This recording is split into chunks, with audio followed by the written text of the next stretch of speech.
তো ভিডিওর থাম্বনেল থেকে অবশ্যই বুঝতে পারছেন যে আমি আজকে কি টপিকস নিয়ে ভিডিওটা বানাচ্ছি। তো আমাদের টপিকস হচ্ছে আজকে যে লেবু, তারপর মধু, লবণ এসব দিয়ে যে মিশিয়ে টুথপেস্ট এসব মিশিয়ে একত্রিত করে যে আপনারা যে মুখের জন্য একটা ভালো ক্রিম তৈরি করেন। আসলে এরকম ধরেন ইউটিউবের মধ্যে হাজারো ধরনের ভিডিও আছে। তো আজকে আমি যে কয়েকটা কথা বলবো, আপনারা যদি এগুলো ফলো করেন তাহলে আপনাদের ফেসটা একদম ক্লিয়ার থাকবে, একদম সফট থাকবে, একদম ভালো থাকবে, এটা আমি গ্যারান্টি দিচ্ছি। তো ভিউয়ার্স, এই বিষয় নিয়ে আজকে আলাপ করবো। তো তার আগে বলবো, অবশ্যই কেউ যদি আমার চ্যানেলটা নতুন হয়ে থাকেন তাহলে অবশ্যই সাবস্ক্রাইব করেন, আর পাশে থাকা বেল আইকন বাটনটি অল করে দিবেন যেন আমাদের লেটেস্ট ভিডিওগুলো সবার প্রথমে আপনার কাছে পৌঁছে যায়।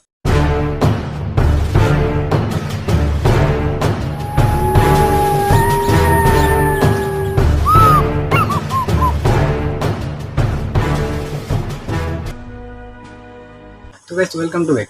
তো আজকে আমরা যে টপিকসগুলো আলাপ করতে চলেছি, তো আপনারা হয়তো থাম্বনেল দেখে অবশ্যই বুঝতে পারছেন যে এই লেবুর মধ্যে কি কি আছে সেটা আপনারা হয়তো জানেন না, কত ধরনের কি মানে ক্ষতিকারক জিনিস আছে সেটা আপনারা ইউটিউবে সার্চ করলে বুঝতে পারবেন।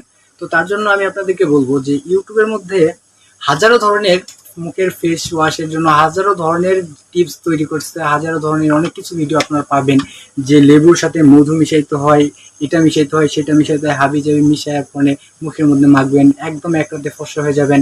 তো এমনও ধরেন হাজারো ধরনের ভিডিও আছে।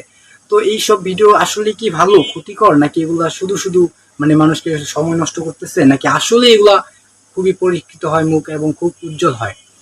তো সবার প্রথমে একটা কথাই বলে দেবো যে এইসব যে ভিডিও দেখতেছেন এগুলো সবই ফেক। যদি এরকমই হইতো তাইলে এত ধরনের বড় বড় কোম্পানি, এত ধরনের মানে কত কত প্রোডাক্ট বের হচ্ছে, ক্রিমের, ফেয়ার লাভলি, ফেস ওয়াশ, কত ধরনের।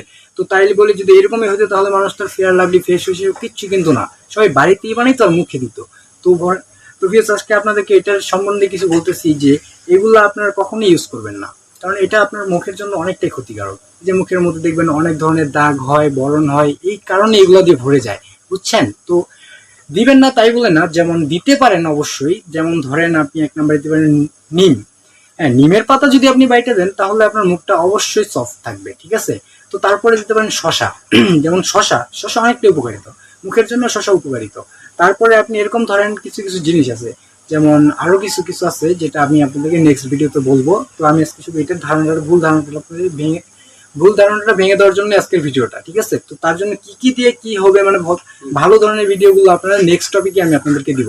তো ভিডিওটি ভালো লাগলে অবশ্যই সাবস্ক্রাইব করবেন, আর যারা সাবস্ক্রাইব করছেন তাদেরকে অসংখ্য ধন্যবাদ। আর প্লিজ ভিডিওটি ভালো লাগলে একটি লাইক দিবেন।